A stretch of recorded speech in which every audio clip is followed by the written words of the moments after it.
안녕하십니까. 오늘 하나님 말씀은 예레미야 애가 3장 31절로 33절의 말씀이 되겠습니다. 우리 함께 읽겠습니다. 이는 주께서 영원하도록 버리지 아니하실 것입니다. 그가 비록 근심하게 하시나 그의 풍부한 인자하심에 따라 긍휼히 여기실 것입니다.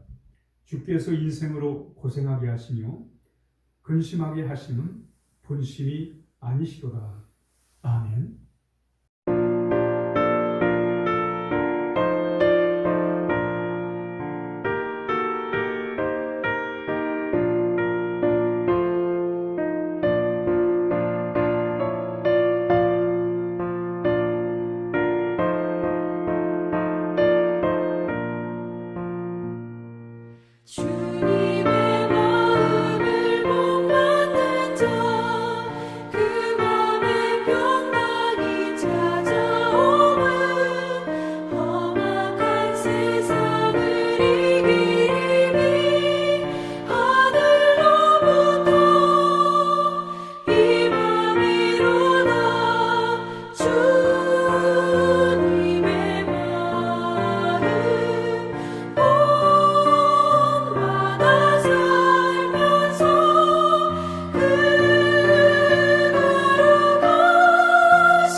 이스라엘 백성들이 하나님을 잘 섬기지 않다가 결국은 바벨론의 침략을 받게 됩니다.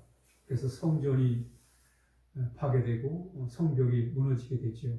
그리고 많은 사람들이 포로로 잡혀가게 됩니다. 이런 상황에서 이스라엘 백성들은 어찌 이런 일이 있을 수 있는가?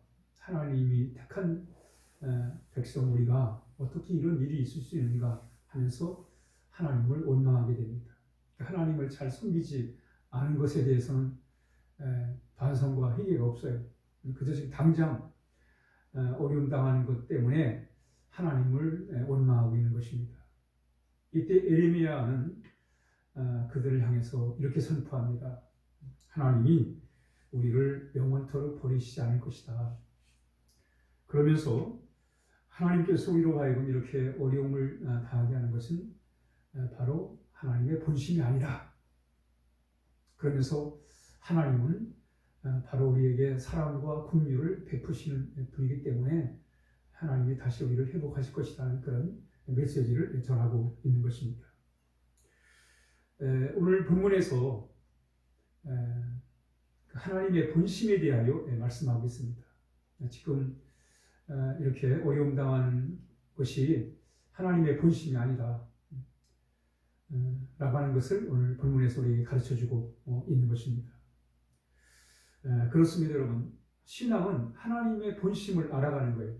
하나님의 본심이 얼마나 귀한 것인가를 아는 것이 바로 신앙 생활인 것입니다. 자식은 부모의 본심을 알아야 됩니다. 그래야 부모님께 효도를 할 수 있어요. 그런데 자식이 부모의 본심을 알기까지는 시간이 많이 필요하죠.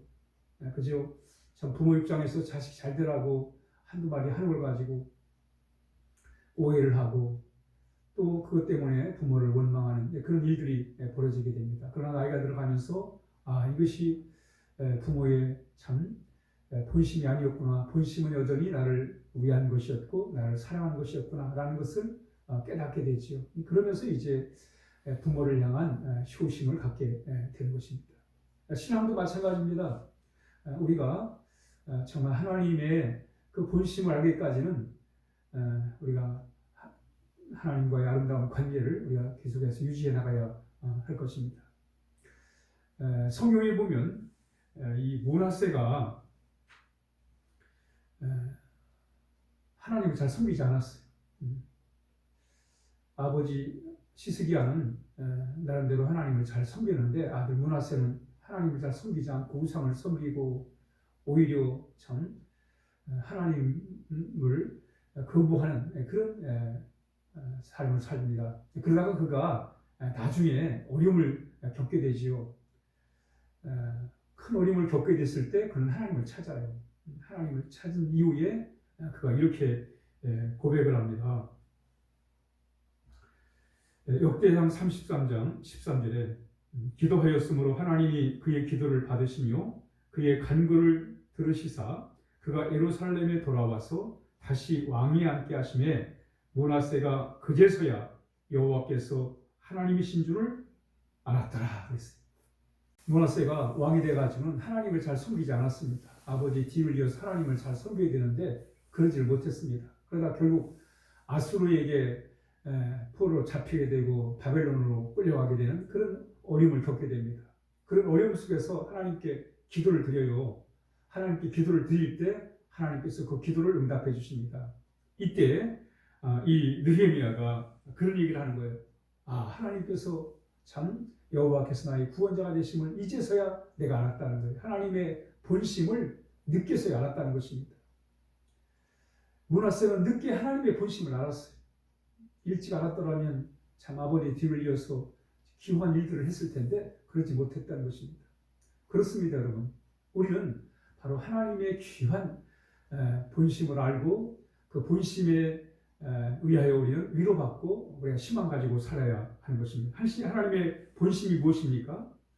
예레미야 3장 32절에 보니까 그가 비록 근심하게 하시나 그의 풍부한 인자심에 따라 긍휼히 여기실 것입니다. 이렇게 말씀하고 있습니다.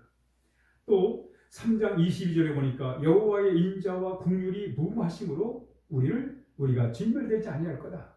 하나님의 본심이 뭐예요? 인자와 긍휼입니다. 인자가 뭐예요? 인자는 사랑입니다. 사랑. 하나님은 사랑과 긍휼이 하나님의 본심이세요.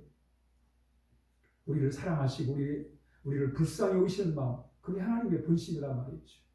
우리 그 하나님의 본심을 통해 위로받고 또 거기서 우리가 용서를 받고 하나님의 인도하심을 받으며 우리가 살아갈 수가 있는 것입니다. 우리는 그 하나님의 본심을 우리가 알아야 돼요. 그리고 그 사랑과 공유하심, 그 하나님의 본심을 우리가 또 우리의 마음에 담아서 우리가 살아가야 할 것입니다. 예레미야 29장 11절에 여호와의 말씀이니라 너희를 향한 나의 생각을 내가 하나니 평안이요 재앙이 아니라 너희에게 미래와 희망을 주는 것이라 이렇게 말씀하고 있습니다.